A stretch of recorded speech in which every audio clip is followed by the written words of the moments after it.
Hi guys, this is Christian9, and today I have something relatively different.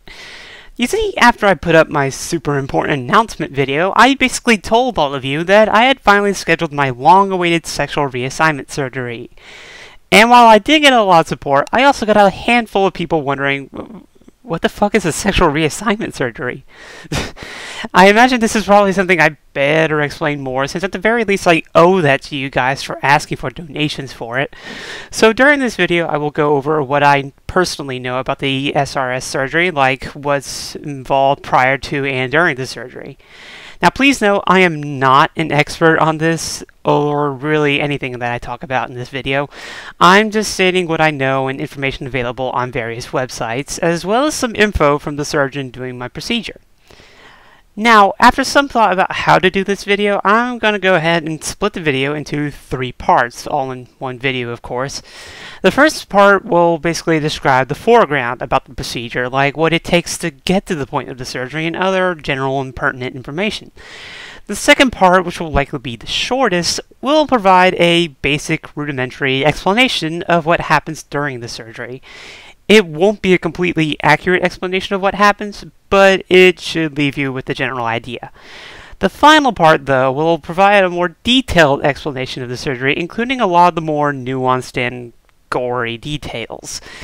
Now, this should definitely go without saying, but this video should be considered very not safe for work, especially the final part. I will be using terms to describe sensitive parts of the body, so this is your one and only warning. So as a lot of you know, and a shockingly large number of you continue to find out, I am a transsexual and have been transitioning for quite some time now.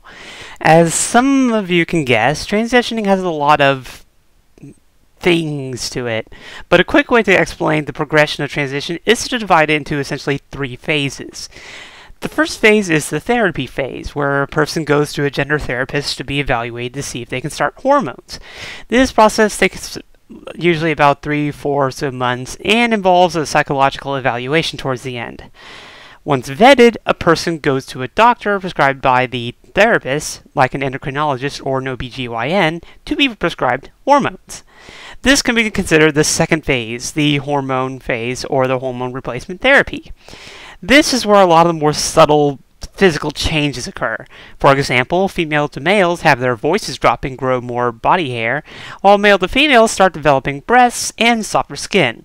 This phase admittedly can last indefinitely, with the maximum amount of changes topping out at about 2 years. Now, the third phase can be considered a more optional phase, but I refer to it as the surgery phase.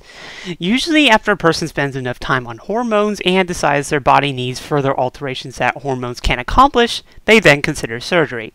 Now, I want to state for the record, not every transsexual gets a surgery out of choice. There are many transsexuals who are comfortable enough with their bodies to not warrant surgery. However, there are also many more who often see surgeries as essentially the ultimate goal of transitioning. Both kinds of transsexuals have different kinds of surgeries to consider. Excluding the surgery in question for the moment, female to males consider getting mastectomies, or removal of the breasts or breast tissue, or a vaginectomy, the removal of the vagina, while male to females consider getting facial feminization surgery, breast implants, or an orchiectomy, which is the removal of testicles. As for the sexual reassignment surgery itself, this also differs between FDMs and MTFs.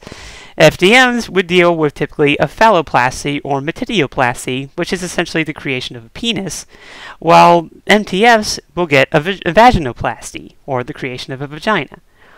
In my case, I will be undergoing the later of these two, the vaginoplasty. As a result, I won't be talking very much about the FDM's procedure. However, since I'm not terribly read into the FDM SRS surgery, it's probably better that it gets omitted here. If you want to know more about it, you can look up plenty of transsexual info websites. One of my personal favorites is tsroadmap.com. Regardless of which side you are on, an SRS surgery typically requires a person to spend at least 2 years presenting as their target gender, i.e. the real-life test, and requires 2 letters from therapists for approval. And at the time of this video, this is the procedure that is starting to be covered by corporate insurance policies, but is typically uninsured under personal policies, which is the major deterrent from getting the surgery. Now with all that done, let's go on to what will be happening to me. So what happens to a male to female transsexual during their SRS surgery? Well, there is a very basic analogy that I can make. However, I want to stress extremely that this is a very generalized explanation of what happens. The analogy I'm about to make should only give a general understanding behind the surgery. It is not how the actual procedure will happen, which admittedly can depend a tiny bit upon your surgeon. Still with me? Okay, here we go. Pretend that this sock is a penis. Anyways, and that the arm that is currently stuffed inside the sock is all the tissue and guts that are in a penis. So, this is what the sexual reassignment surgery basically does. Simple, right? I've often heard the MTF SRS surgery is often referred to as the inverted sock therapy, or the inverted technique, as what basically happens is that they turn the penis inside out and put the resulting mass inside you, creating the desired vagina. Now, like I said, there is a bit more to this, as I have left out a number of key details, but if you want to spare yourself the gorier details, you can stop watching now. For the more curious as to what exactly happens, watch on. To make sure I don't really fuck this part up, I'm going to list from my surgeon's notes what will happen during my procedure, as well as filling in a few holes using information from several websites. However, again, I must note this may be different from other surgeons, but the results should be relatively the same. Just a bit of a warning though, the images I'm about to put up on the screen aren't going to be completely indicative of what happens during the surgery. These are admittedly quite outdated images, and the last image in particular is extremely, well, it's a little bit off, to the point that some surgeons have actually tried to follow it, and it ended up disastrously. These images should just pretty much give you an idea of what happens at each of the stages. So don't take them completely at face value, but for all intents and purposes, this is pretty much what I could find on the internet. So with that, let's get on with it.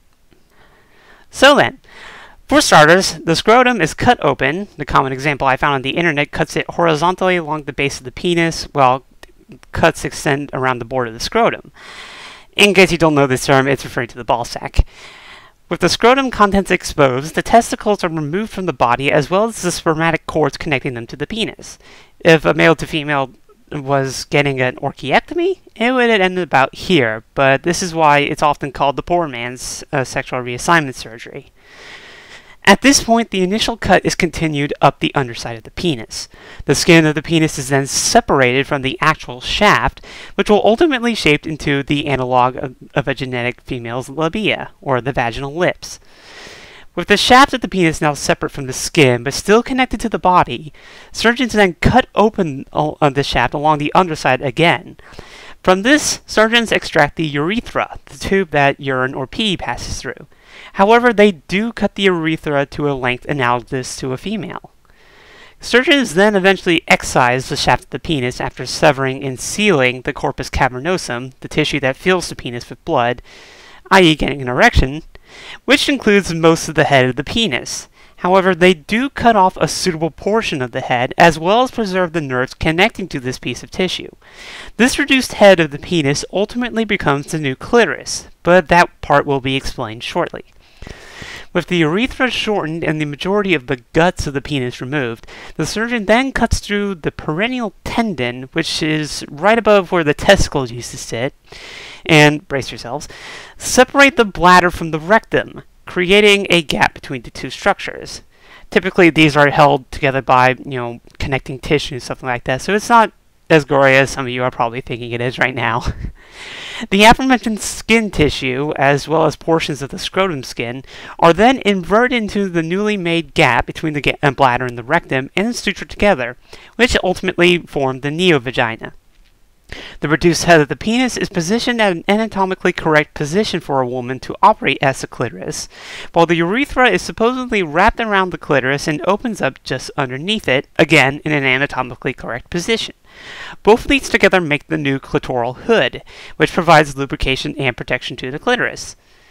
After all is said and done, medical packing is placed into the vagina to help it heal into the proper shape, and a catheter is put in to allow a person to pee while everything is healing up. And that's roughly what happens during the male to female sexual reassignment surgery. In other words, this is what will be happening to me in less than 4 months from now. As some of you can guess right now, this is an incredibly invasive surgery, which is why I will be out of commission for some time afterwards. During the first few days afterwards, what will very likely happen is that my body will be so exhausted from the procedure that I will be unable to really do much of anything beyond sleep, assuming the resulting pain doesn't become an issue.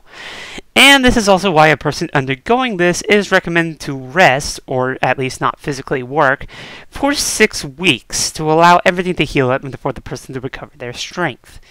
And afterwards, I will have to continuously dilate my new vagina with a vaginal stent, as the vaginal tissue created is mostly scar tissue, for the rest of my life, which initially requires that I do 5 30-minute sessions a day for the first 8 weeks after the surgery. And then this eventually tapers down into the lower amounts. It goes down to about 3 times a day, 30 minutes each, between the 9th week and 24th week. 1 30-minute session a day after the 25th week, and only twice weekly after the 53rd. Well, that was actually kind of exhausting. But I hope this was better, educating you about what I'm getting into. And I've grammar failed there. Some might be wondering why I'm willing to put myself through this, but honestly, I've been looking forward to this surgery since a long time before I even started my transition, and it means a lot to me. So ultimately, I'll be fine.